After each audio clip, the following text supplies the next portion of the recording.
Hello students, आप सभी का मेरे यूट्यूब चैनल में स्वागत है। और आज हम लोग क्लास 10th का हिस्ट्री पढ़ेंगे, ठीक है, जिसमें आपका 7 नंबर चैप्टर व्यापार और भूमंडलीकरण चल रहा है। और इसमें हम लोग पिछले वीडियो में पढ़े थे आर्थिक मंदी के कारण, है ना, यूरोप में बाजार आधारित अर्थव्यवस्था, नई तकनीकी का प्रभाव, ये सब। और आज हम लोग पढ़ेंगे आर्थिक मंदी का प्रभाव। क्या पढ़ेंगे? आर्थिक मंदी का प्रभाव। देखिए, आर्थिक मंदी का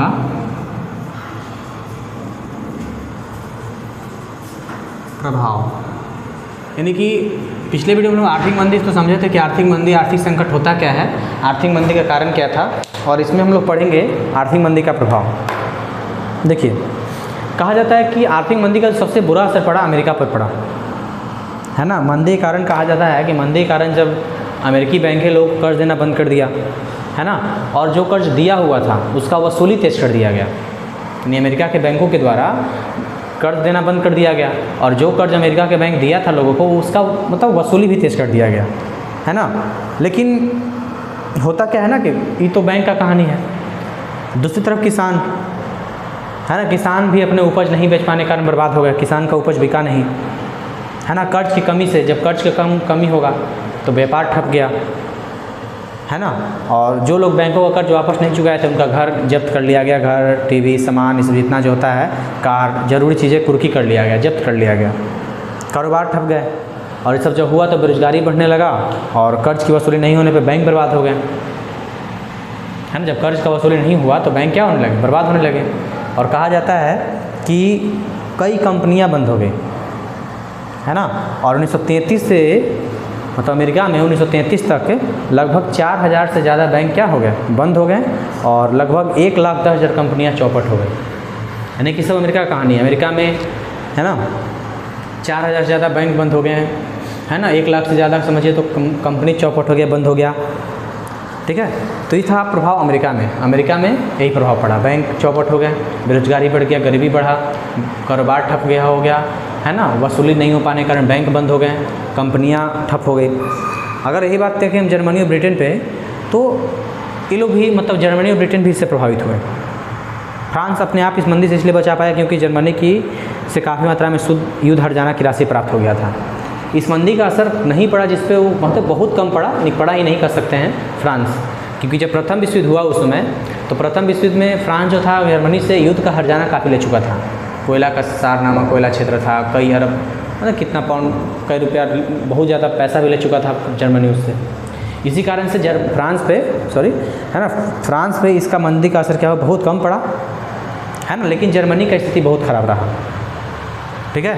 और दूसरा बात, क्योंकि देखिए युद्ध का हट जाना भी भरा जर्मनी, उसके बाद तुरंत आर्थिक संकट से गुजरना पड़ा, इस कारण से जर्मनी का स्थिति काफ़ी ज़्यादा खराब रहा, है ना।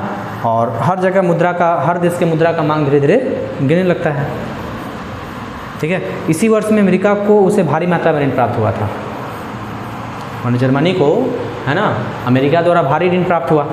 इसे सुधार तो हुआ, लेकिन मंदी से, मतलब कहने का मतलब जब मंदी है 1929-30 का, तो फिर से वही स्थिति पे आ गया, 1919 तक पहुंचा दिया, क्योंकि यहाँ पर 60 लाख लोग बेरोजगार हो गए, देश में अराजकता का माहौल आ गया, हर जगह दंगा फसाद होने लगा, है ना। और इसी का तो लाभ हिटलर उठाए थे, है ना। हिटलर इसका लाभ उठाया, अपने सत्तासीन हो गए, सत्ता पर बैठ गए। ब्रिटेन में भी निर्यात, उत्पादन, रोजगार, आयात, निर्यात, जीवन निर्वाह सबका स्तर गिरने लगा। और लगभग वहाँ पे भी 35 लाख लोग, मतलब 35 लाख लोग बेरोजगार हो गए। मतलब जर्मनी में 60 लाख लोग, ब्रिटेन में 35 लाख लोग बेरोजगार होने लगे। लेकिन यही असर हम देखें अगर भारत पे, तो भारत पे भी मंदी का असर स्पष्ट दिखाई दिया, क्योंकि 20वीं सदी तक भारत का जो अर्थव्यवस्था था वह वैश्वीकृत हो चुका था। यहाँ पे वैश्वीकरण का प्रभाव आ चुका था, मतलब कहने का मतलब है वैश्विक अर्थव्यवस्था बन चुका था यहाँ पे, है ना। और मतलब मंदी के कारण होता क्या है कि भारतीय व्यापार को फ़ौरन प्रभावित करने लगे। जो विदेशों से व्यापार भारत करता था, अमेरिका से, ब्रिटेन से, ये सब से, तो यहाँ पे ही प्रभाव पड़ा। देश का आयात निर्यात लगभग घट गया, है ना। कृषि उत्पादों का कीमत गिर गया। और यहाँ पे तो कहा जाता है कि गेहूँ का कीमत उसमें 50% रह गया, डायरेक्ट 50% नीचे चला गया, है ना। लेकिन इतना भारत में हुआ, मतलब कृषि का उपज गिरने लगा, कृषि का दाम गिर गया, है ना। लेकिन फिर भी अंग्रेज़ सरकार कर्ज माफ़ नहीं कर रहे थे, लोगों से कर्ज उतना ही मात्रा में लिया जा रहा था जो मंदी से पहले था।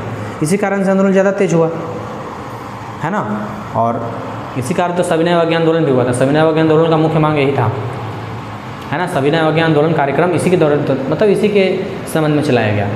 तो भारत में प्रभाव देख लिए, अमेरिका में देखें, ब्रिटेन में और जर्मनी, फ्रांस बचा हुआ था, उसके बाद भारत में देख लिए। अब देखिए अगर हम बात करें कि विश्व बाजार के संबंध में अंतर्राष्ट्रीय संबंध क्या क्या है, तो उसमें कहा जाता है कि अगर हम आर्थिक मंदी 1929 को आधार वर्ष माना गया तो इसके संबंध को देखिए 1930 से लेकर के ध्यान दीजिएगा 1920 से 1945 द्वितीय विश्व युद्ध तक, 1920 से 45 तक के हम संबंधों को बात करें, आर्थिक संबंध को बात करें तो दो भागों में पढ़ा जाता है। एक काल चला 1920 से 1929, एक काल कब से कब तक चला 1920 से 1929, और जो दूसरा जो काल चलता है इसमें, है ना, मतलब 1929 से 1945, समझे, यही काल चलता है दोनों।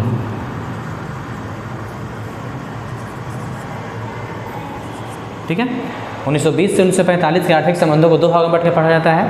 पहला काल 1920 से 29 का और दूसरा है 1929 से 45 का। और प्रथम महायुद्ध के बाद पूरा यूरोप का व्यवस्था जानते ही हैं कि प्रथम विश्व युद्ध के बाद यूरोपीय अर्थव्यवस्था काफ़ी ज़्यादा कमज़ोर पड़ गया, है ना। लेकिन उनका जो उपनिवेश था एशिया अफ्रीका पर वो लोग अपना पकड़ बनाए रखे, जैसे ब्रिटेन, है ना, भारत पे अपना पकड़ बनाया हुआ था। अमेरिका, जापान, सोवियत संघ, मतलब इस प्रथम विश्व युद्ध के बाद मतलब महाशक्ति बन के उभरे लोग, रूस, मतलब सोवियत संघ, उसके बाद जापान, अमेरिका, ये सब उस समय का प्रमुख शक्तिशाली देश हुआ प्रथम विश्व युद्ध के बाद, है ना। संयुक्त अमेरिका में मतलब कहा जाता है कि युद्ध के तुरंत बाद 2 वर्ष आर्थिक संकट का काल था। जब युद्ध खत्म हुआ तो वहाँ पे भी मतलब आर्थिक संकट आ गया। ठीक है, संकट के कारण बताया ना कि आर्थिक संकट के कारण अमेरिका में काफ़ी लोग बेरोजगार भी होने लगे, है ना, श्रमिकों का हड़ताल चलने लगा। लेकिन 1922 के बाद कहा जाता है कुछ स्थिति बदला था, है ना। लेकिन क्योंकि वहाँ पे देखिए अमेरिका में कंपनियाँ, जो कार का कंपनी था वहाँ पे बहुत ज़्यादा कार का बिक्री हुआ। ठीक है, लेकिन अमेरिका कहता है कि मतलब अमेरिका में जब इस व्यवस्था को अपनाया गया, मतलब प्रथम विश्व के बाद 1922 तक, तो वहाँ पे सत्ता जो था कंपनियों के प्रभाव में आ गया, है ना। सत्ता जो था कुछ हाथों में और कंपनियों के प्रभाव में आ गया, यानी कंपनी के मालिक जो कहते थे या कुछ व्यक्ति ज़्यादा अधिकार प्राप्त व्यक्ति जो कहते थे वही होता था। इसका नकारात्मक परिणाम है। लेकिन 1922 के बाद अमेरिका में स्थिति बदला था, है ना। लोग बेरोजगार हुए थे लेकिन वहाँ का स्थिति बदला, समझे। उसके बाद अगर हम बात करें तो ठीक है, इसके बाद सोवियत रूस और जापान, इन दोनों देशों में मतलब सोवियत रूस और जापान के बीच हम बात करें तो इन दो देशों ने भी 1920 से लेकर 1929 के बीच आर्थिक क्षेत्र में काफ़ी प्रगति की है लोग। जैसे जिस रफ्तार से अमेरिका चल रहा था उसी रफ्तार से सोवियत रूस, मतलब सोवियत संघ और जापान चल रहा था। मतलब दोनों भी अपना अर्थव्यवस्था का प्रचार प्रसार ज़्यादा कर रहा था, समझे। इस तरह से जापान भी आर्थिक प्रगति पे था।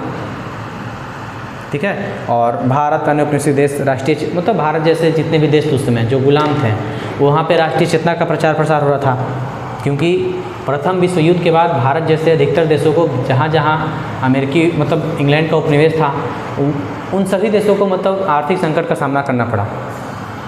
क्योंकि देखिए उस समय शासक जो भी थे प्रथम विश्व युद्ध में अंग्रेज सरकार को इसी बात पे साथ दिया गया था कि लोग मतलब युद्ध के बाद आज़ाद कर दिया जाएगा उन देशों को, लेकिन ना भारत को आज़ादी दिया गया, ना उससे संबंधित देश को आज़ादी दिया, ना श्रीलंका, किसी भी देश को नहीं दिया गया उस समय। इसी कारण से वहाँ पे राष्ट्रीय यहाँ पे मतलब भारत में और भी कई देशों में, है ना, राष्ट्रीयता का प्रचार प्रसार बहुत तेज होने लगता है। तो संबंध यही रहा कि मतलब देखिए एक तरफ जहाँ पे कई औपनिवेशिक देशों का औपनिवेशिक देश पीछे होते गए मंदी के कारण, और दूसरी तरफ अमेरिका, जापान, ये सब उससे पहले काफ़ी ज़्यादा शक्तिशाली रहे आर्थिक मंदी आने से पहले।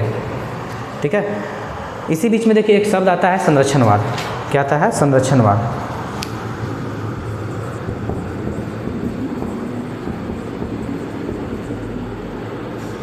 देखिए तो संरक्षणवाद कहता क्या है कि संरक्षणवाद है कि अपने वस्तुओं को विदेशी वस्तुओं के आमद से होने वाले नुकसान से बचाना, यानी कि अपने देश की वस्तुओं से मतलब जो अपने देश का जो वस्तु है वह विदेशी देश की वस्तुओं के आने से जो नुकसान होता है उसी से बचाना संरक्षणवाद कहलाया। ठीक है, इसी में एक न्यू डील आया, एक शब्द है न्यू डील। क्या है? New deal. तो न्यू डील भी यही कहता है कि देखिए न्यू डील क्या था, न्यू डील एक बहुत बड़ा योजना था, जन कल्याण के लिए एक योजना बनाया गया है ना, और इसमें आर्थिक क्षेत्र के अलावा राजनीतिक प्रशासनिक सभी क्षेत्रों को जोड़ा गया, यानी कि सामाजिक कल्याण का बात इसमें न्यू डील में कहा गया, नई नई योजनाएं बना करके। ठीक है, तो इस तरह से कहा जाता है कि जिस रफ्तार से अमेरिका, जापान और सोवियत संघ विकसित हुए, उसी रफ्तार से मतलब अपने इसी देशों में राष्ट्रीयता का प्रचार प्रसार हुआ।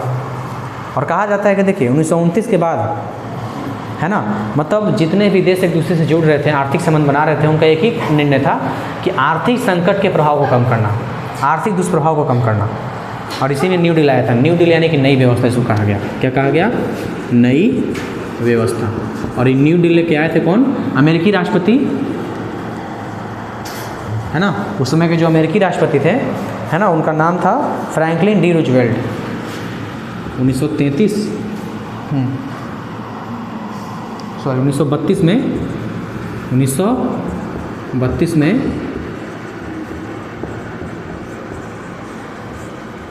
अमेरिकी राष्ट्रपति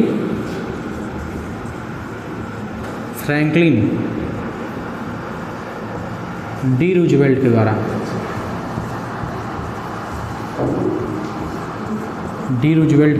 द्वारा न्यू डील लाया गया है ना। योजना शुरू किया जन कल्याण के लिए, यानी काफ़ी ज़्यादा कृषि उद्योग में संतुलन आना, साथ साथ मानव समाज और स्वाधीनता को सुरक्षित मतलब रखना भी था। जन कल्याण के रेल मार्ग, सड़क मार्ग, काफ़ी ज़्यादा विकास का बात किया गया इसमें है ना। लोगों को ऋण दिया गया ताकि रोजगार पनप सके है ना, ताकि लोगों को मतलब बेरोजगारी से छुटकारा दिला सके। उत्पादन में मजदूरी में वृद्धि किया गया, काम के घंटे तय किए गए, यानी कि इसमें न्यू डील में बहुत सारा बात था, यानी जनता के कल्याण के लिए बात किया गया। ठीक है, उधर यूरोपीय देश भी मतलब बहुत प्रयास कर रहे थे कि मतलब हम लोग आर्थिक मंदी से निकले है ना। 1932 में एक समझौता हुआ जिसका नाम है ओटावा समझौता। ओटावा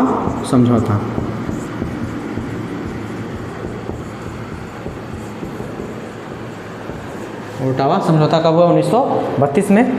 इसमें यही समझौता हुआ था कि आयात निर्यात को संतुलित करना था, कितना आयात कितना निर्यात, इस सब को संतुलित करने के लिए ओटावा समझौता हुआ ब्रिटिश के बीच में, और उधर था यूरोपीय देश Bulgaria, Hungary, Romania, Czechoslovakia, Serbia, इस सब के बीच में एक समझौता होता है ओटावा समझौता, आयात और निर्यात को संतुलित करने के संबंध में। ठीक है, इस तरह से तो एक तरफ तो ये हो गया, लेकिन उधर कह सकते हैं कि अमेरिका मतलब जर्मनी में एक अधिनायकवाद शासन प्रणाली का उत्कर्ष हुआ। इसी बीच में जर्मनी बताया था कि जर्मनी में आर्थिक मंदी का फ़ायदा उठा करके हिटलर सत्तासीन हो गए, हिटलर सत्ता पे आ गए और अधिनायकवाद शासन प्रणाली का स्थापना किए। अधिनायकवाद का मतलब वही होता है कि वैसी राजनीतिक प्रशासनिक व्यवस्था जिसमें एक ही व्यक्ति के हाथ में सारी शक्ति केंद्रित होता है। जब एक ही व्यक्ति के हाथ में राजनीतिक व्यवस्था, प्रशासनिक व्यवस्था, सब शक्ति आ जाता है, उसको हम लोग कहते हैं अधिनायकवाद है ना।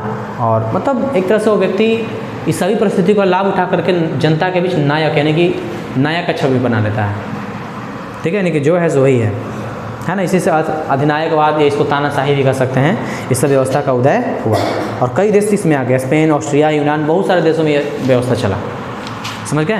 तो एक तरफ देखने कि जहाँ कई देश मतलब शक्तिशाली बन के उभरे थे उस समय, लेकिन मंदी के कारण उनका भी स्थिति खराब हुआ है ना। इसी बीच में न्यू डील आ गया, संरक्षणवाद शब्द आया। न्यू डील से याद रखिएगा, न्यू डील पूछेगा तो 1932 में लाया गया था अमेरिकी राष्ट्रपति फ्रैंकलिन डी रूजवेल्ट। इसके तहत कई सारा योजना था, व्यापार को संतुलित करना, जनता के लिए रेल मार्ग, सड़क मार्ग सबका विकास करना, व्यापारियों को ऋण देना ताकि रोजगार का क्षेत्र उत्पन्न हो सके, मजदूरों की मजदूरी में वृद्धि करना, काम के घंटे निश्चित करना है ना। ओटावा समझौता भी हुआ 1932 में। ठीक है, आयात और निर्यात को संतुलित करने को लेकर के। इसे भी जर्मनी में अधिनायक और शासन प्रणाली का उदय हो गया। ठीक है, इस तरीके से कहा जाता है कि पूरे विश्व में है ना, प्रथम विश्व युद्ध के बाद या विश्व बाजार के फैलने के बाद ठीक है, अंतर्राष्ट्रीय संबंध विकसित हुए। तो बात समझ गए होंगे यहाँ तक। तो इसमें मुख्य बात यही है आपका है ना कि न्यू डील याद रखिएगा, ओटावा समझौता याद रखिएगा। समझ गए? और आगे आपको अधिनायकवाद, ये सब अधिनायकवाद तो समझ ही रहे होंगे है ना। अधिनायकवाद अगर पूछे तो 2 नंबर में आ सकता है। तो अधिनायकवाद में यही लिखना है कि वैसी राजनीतिक और प्रशासनिक व्यवस्था जिसमें एक ही व्यक्ति के हाथ में सारी शक्ति केंद्रित हो जाती है और उस परिस्थिति का लाभ उठाकर व्यक्ति जनता के बीच में है ना नायक का छवि बनाता है, उसे क्या कहेंगे? अधिनायकवाद कहेंगे। ठीक है, तो इस तरीके से लिख दीजिएगा। तो इसके बाद आपको है ना 1950 के बाद पढ़ना है, यानी 1950 के बाद क्या क्या परिवर्तन हुआ। ठीक है, तो यही आज यहीं तक है और आपको अगले दिन इससे आगे बताया जाएगा।